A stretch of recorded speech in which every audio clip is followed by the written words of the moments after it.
Yo, I'm Bob, into Marvel, happen to be totally blind since birth, talking about X-Men the Animated Series, Season 3, Episode 9. This one's Obsession. It premiered on September 24th in 1994. It is the 35th episode chronologically overall, and this one is the 35th episode in script order. So, there are going to be spoilers ahead regarding the Rise of Apocalypse story arc from the comics, as well as X Men 97. Well, potential spoilers regarding certain things that might be happening in X Men 97. So, just wanted to throw that out there before I progressed. That being said, jumping right into it, and you were warned. We haven't seen Archangel since The Cure and Come the Apocalypse, that little two-parter we got from season 1. However, we did see Apocalypse in Time Fugitives Parts 1 and 2 back in season 2, so it was great to see Apocalypse in this episode. But we're not going to see him again for quite some time, barring a little cameo in Sanctuary. That's another one of my favorite episodes. But in this episode here, I mean, Archangel is quite different from the last time we saw him. Well, he's still angry. He is yelling at everyone who works for him. He is free from the control of Apocalypse, but now he is determined to destroy Apocalypse. And he's working his crew to the bone night and day. Apparently, he's not letting them leave as the episode begins. And I like how that one guy just shows up there with the scroll and just so happens to reveal that Apocalypse does have a weak spot. So, when the episode aired originally, I remember being more than a little excited that we were going to get a bit more of Archangel because I'd been wanting to know what in the heck happened to him, how he was handling his new wings, his new appearance. I think either my brother or cousin revealed that he had, I think, blue skin by this point. So he's certainly a lot angrier than the last time we saw him. Well, he was angry when he was under the control of Apocalypse, but now, he's got his own free will. He's after Apocalypse, and yeah, there just so happens to be a sighting right after the guy with the scroll shows up and reveals his supposed weak spot, and we get to see a bit more of Cerebro in this episode. Apparently, the X-Men have imbued it with Shi'ar circuitry. I guess they got a few gifts from the Shi'ar Empire before they headed home at the end of the Phoenix saga. So I like that Cerebro is now a bit beefed up, and it apparently tracks a rather large vessel close to where Apocalypse is. But we don't get to find more out about that until a bit later on in the episode. I like the fight scene that we get.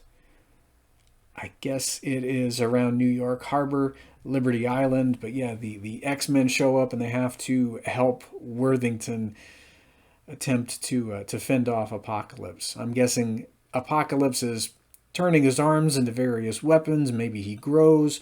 No audio description in these older TV shows, but that still doesn't stop me from enjoying them and trying to learn as much about the episodes as I can. As I've said in other videos, there aren't very many detailed synopses of the episodes after season 1. You just watch the episodes or listen to them. I'm going to say watch them, why not? You watch them if you're me, and you try to get as much out of them as you can. I always wondered why this episode didn't have a recap before it started. We just get that little flashback there. I guess that's all we need, though, of Rogue absorbing Archangel's evil into her. And now she feels like she has to help him, or he might do something that he can't walk away from. So he manages to split her off from the rest of the team. And this is not a good thing because I think, the X-Men banded together, they stand more of a chance against Apocalypse. But Archangel, he's kind of like Captain Ahab from Moby Dick. He is obsessed with taking Apocalypse down. He doesn't really care who he hurts. His hatred is blinding him, and he doesn't care who he has to hurt in the process. He doesn't even care if he is destroyed or unalived, if YouTube likes that word better. He's just going to do whatever he can to exploit that weak spot of Apocalypse.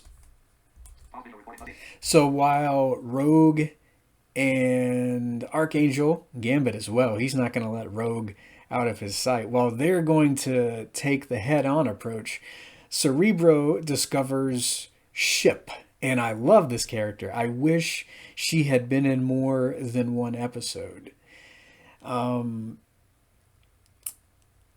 guess this is supposed to be that celestial ship that Apocalypse used from the comics. I think this vessel, or the comics version anyway, sorry. The comics version appeared in 1987. And in the comics, from what I've been reading online, this thing chooses a male identity, whereas in X-Men, Ship is female. So, I mean, this is how I'm always going to see Ship, because this is the first voice I heard in X-Men the Animated Series. I found out that I think it was male in the comics a few years ago, and it goes by the name Prosh, I think. I think that's how you pronounce it. So I think it's pronounced Prosh. Well, that's how the Australians pronounce the word Prosh anyway, so that's how I'm going to say it, I guess. I love this character. Such a fantastic AI. And I like how Beast reaches out to Ship. And it's I think a really happy moment for Ship as well, because as soon as they track Ship down and head there and ask to board, Ship's like, yeah, you guys can come aboard, that's fine, hey, I love making friends. And Beast calls Ship a work of art, and I love the dialogue between these two. Ship's like, why, thank you, Henry McCoy. It's very refreshing that someone appreciates my talents, because I mean, you just imagine Apocalypse not really interacting with the AI very much, and Ship is such a peaceful entity. I guess, wants to help the X-Men stop this villain. So you've got Wolverine and Beast and the other X-Men. They're trying to create a trap, and they've decided that in order to trap Apocalypse, they're going to use his own energy output against him, and he'll actually be trapped in the vessel forever. But of course, Warren's hatred gets the best of him. So this episode came out long before Avengers Infinity War. You remember that one scene in Infinity War where Quill, he kind of fumbles the ball and lets Thanos free in the film. Well, when that film was released in theaters, and when I was watching Infinity War in the theater, I certainly flashed back to this episode right here, because you have Rogue and Archangel and Gambit. They're fighting Apocalypse, and he does eventually make his way to Ship. And as they have captured him, Warren I think he demolishes the control, or short circuit something or other, and Apocalypse is freed just like that. So Warren's hatred of Apocalypse has brought the plans of the X-Men to nothing. And it's a shame too, because I mean, Ship sacrifices herself in order to stop Apocalypse toward the end. Things aren't looking too good, but apparently it's she's able to override her own systems, and I think she severely damages herself in the process. But she does manage to send Apocalypse hurtling into space at the cost of her own life. So I really hoped when I first saw the episode that Ship was going to be able to remain. But when you see Cable in Time Fugitives, parts 1 and 2, he's traveling with a computer. And the computer that he's traveling with sounds very, very, very similar to Ship. And I'd read in various articles that very big spoilers here. Very, very big spoilers here. Once again, just saying. Apparently, when I guess it's Madeline, when baby Nate is born, baby Nathan, before he's sent into the future, the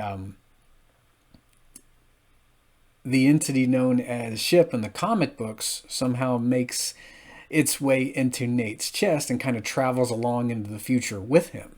So I'm wondering, if hopefully if X-Men 97 lasts long enough, that we might see Ship again in the present timeline. I really love this character, and I think seeing Ship sacrifice herself is probably one of the saddest moments in X-Men. Poor Beast. I mean, he just can't.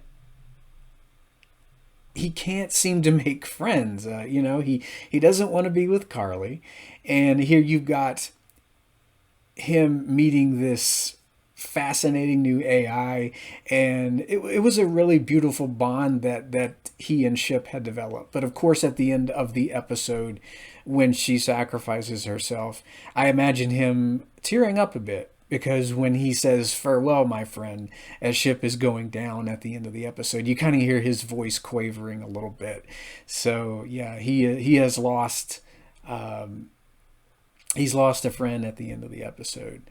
So I give this one a 10 out of 10.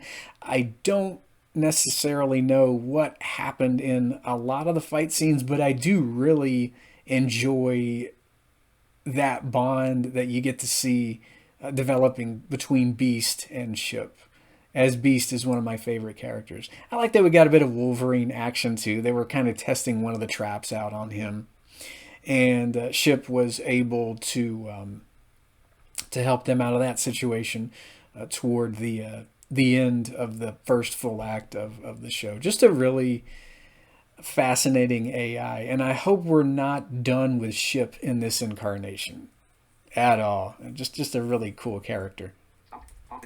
So we'll see Apocalypse again in the Sanctuary two-parter featuring Magneto.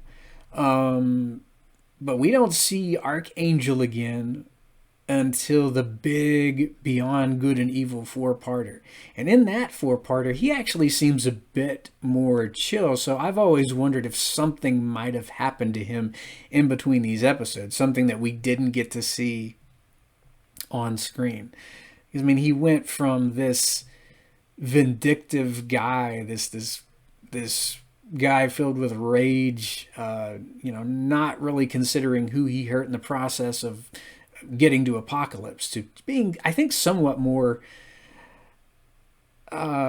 cautious, somewhat more chill when we see him again in Beyond Good and Evil. So I wonder if there's a story that may have gotten told in some kind of comic or something that I never really caught wind of. But yeah, I loved Archangel in this episode. And he doesn't in the episode learning anything. I like that, how in some of the other cartoons back in the day, the characters are always like, oh, well, I sure learned something in this episode. But at the end of this episode, Archangel is like, yeah, I'm still going to be here waiting for him. I'm going to be here whenever he returns. I'm not going to rest until I destroy him. Archangel is still bent on ending Apocalypse. So yeah, he's not really wanting to take anything away from this. He doesn't even necessarily, I don't think he cares about ship sacrifice at all. He is still determined to stop Apocalypse when this episode comes to a close. I think it had a really powerful ending, and I love episodes like this in which we get to meet new characters. And it was kind of a really tragic hello and goodbye when it comes to Beast getting to make a new friend and then losing her in the same episode. So yeah, 10 out of 10 for this one. Next time we're going to talk about Long Shot. So be here for that, and be here for more of Mojo as well. Until next time, true believers.